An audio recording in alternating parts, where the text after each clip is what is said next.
eixa lluerna. Que bonica, quin bitxet més xulo.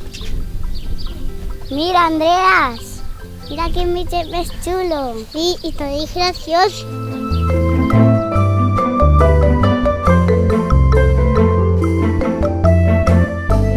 Quina llum més brillosa i redonda. Pareix un formatge. Que brillant! Se pareix a un baló.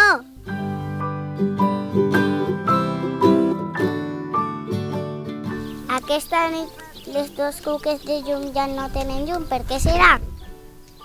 Tenim molta enveja de la lluna. Voldrien que la lluna desapareguera del cel.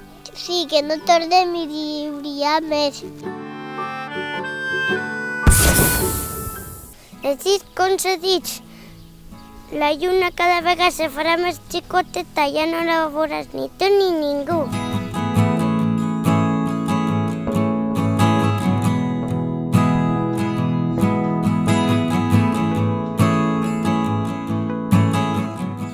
Està tot fosc. A on està la lluna?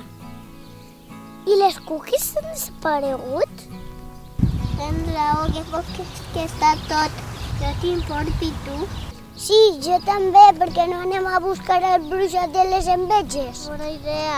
No, jo ja no es puc ajudar, només faig cas a la senyora enveja. Anem a parlar amb la fada? Sí. Bona nit, què us passa, coques? Estem penedides del que vam desitjar. Volem que torni la lluna. A poc, quan l'enveja vaja sortint de dins vostre, la lluna cada vegada se farà més gran.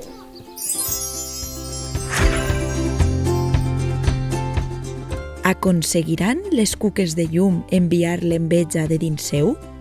Tornarà a brillar la lluna al cel? Si no es vols avorrir a llegir! Si no es vols avorrir a llegir!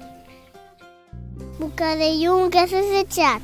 La teua enveja t'ha emparanyat, la llum de la lluna vols apagar. Ese bruixot que has escoltat, les teus desitjos s'han realitzat. La pobra lluna ja no té llum, la seva claror has que llorar. La nit t'has encontrat i no estàs benedida i no saps què fer. Envia l'enveja i la gelosia. Fes-les fugir i comprenderàs que la teua llum és diferent. Verdosa, senzilla, però especial.